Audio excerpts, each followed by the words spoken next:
All right, I got Sam and Jackie. Sam's 50, Jackie's 42, and they're asking the question, when can we retire? We have $275,000 in retirement investments and retirement savings. We're maxing out our 401ks and our Roth IRAs.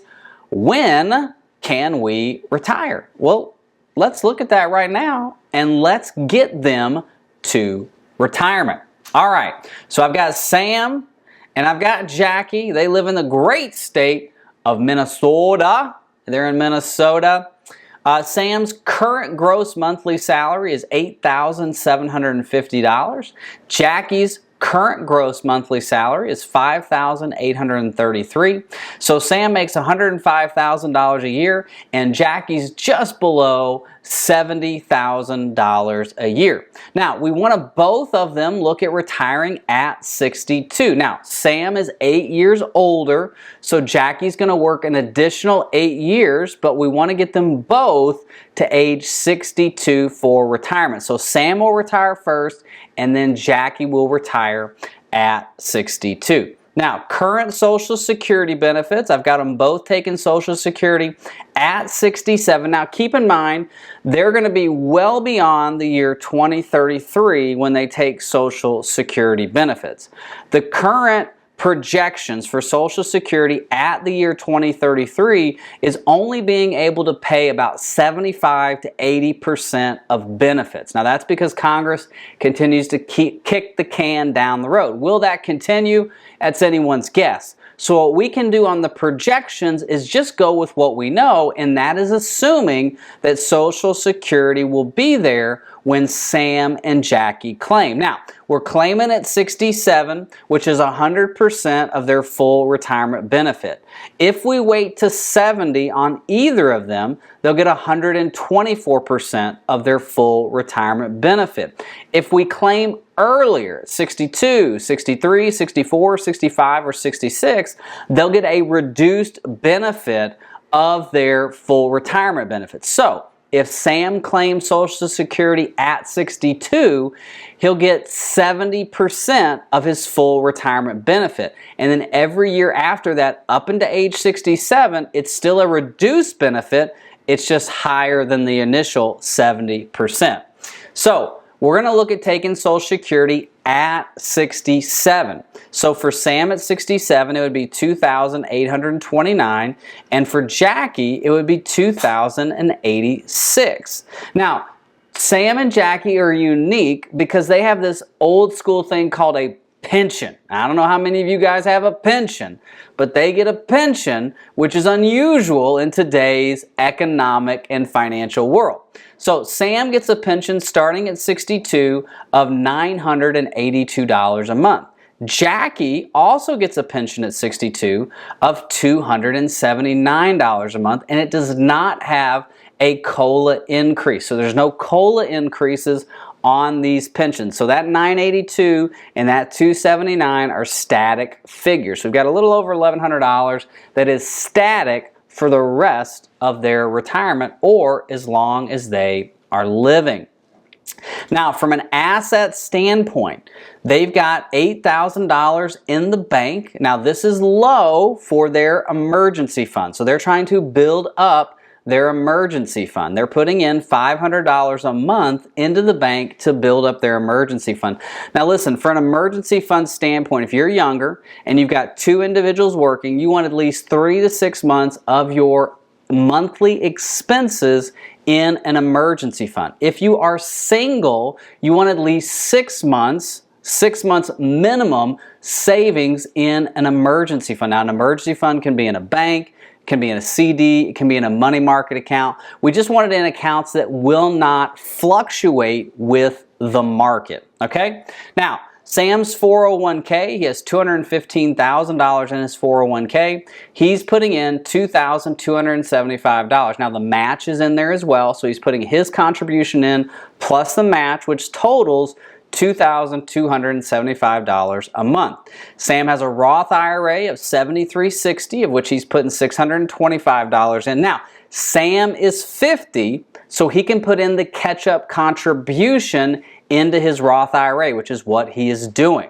If you're under the age of 50, you're only allowed to put in a certain amount of money. If you're over the age of 50, the government allows you to put a catch-up contribution in. Now, depending on what year you're watching this video, the contributions and the catch-up contributions can change. Just Google or go to my YouTube page, 2022, 2023, 401k and IRA contributions. Now, in their joint account, they've got $7,426. This is a taxable brokerage account. They're not investing anything into that. They just kind of put in as needed or as they have some extra money. Now, Jackie has a Roth IRA, of which she's putting $541 in a month, and Jackie has a simple IRA at work, $26,400, of which she's putting in $257 a month. That's her match or her contribution plus the company's 3% match. And then Sam has a Thrivent Roth IRA of $6,625. So a total retirement savings at this point of $274,147, almost $275,000. So the question becomes, when can we retire? So let's skip to that and then we'll come back to some of the details. So the first thing I always like to look at when we're doing a under 50 or someone who's got 5, 7, 10 years before they retire is I like to come to this pre-retirement tab, and I want to know, based on just current assumptions, current contributions, current matches, how much are you going to have in retirement savings when you get to such and such age. So for them, we're at $274,000 at 51 and 42. We've got a $400,000 house that's going to appreciate by 1.5% every year. The money in the market, we're just going to give it a 6% rate of return. So I'll show you how that works. So let's go to the year 2022. Well, actually, let's go to 2023. Let's get a full year in here. So we've got 2023. Here's our gross monthly salary for January, so $14,758.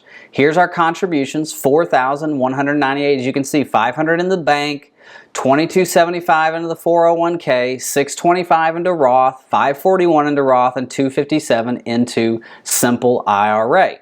Monthly cash flows, annual cash flow, there's no added expenses coming out except for the normal expenses. So net monthly income is $6,846. That's salary, contributions, and taxes. $6,157 is our net monthly expenses, meaning $689 is what's left over at the end of the month, meaning now we have $303,945. So we were at $275 in 2022, January of 2023, earning 6% a year in the market. We're up to $303,945. So we're looking at this on a monthly basis. We really want to get into the details because we want to know, as close as we can, when can we retire? So let's go down and let's see. So Sam's going to retire at 62. So at 62, now remember his wife is 8 years younger. Jackie's 8 years younger. So she's going to keep working. So our income's going to drop from $16,500 down to $5,833. That's Jackie's income, right? So Sam's is going to go away, Jackie's is going to stay. So we're going to see the monthly contributions go down. Right? So we've gone down from $4,198 to $1,298.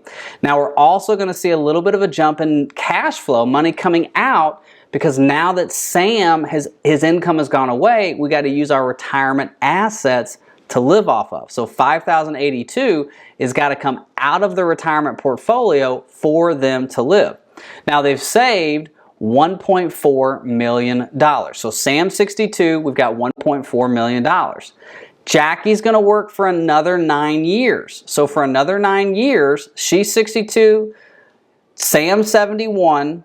Now we've got $2 million, which is really good. So we kind of have a good idea that when Sam retires, we need at least $1.4 million. That's out of our line in the sand. 1.4 is what we need.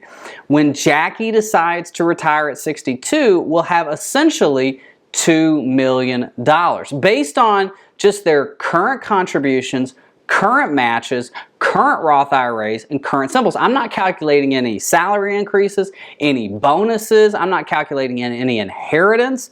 So for them, this is a very, very, very conservative way to look at things.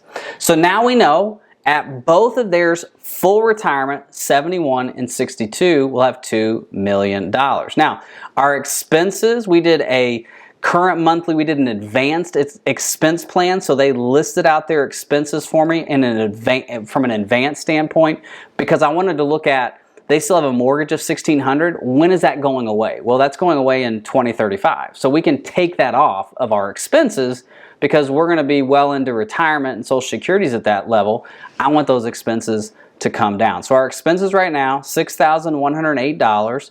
And we've got a 3.24% inflation rate. Now taxes, let's go to 2033.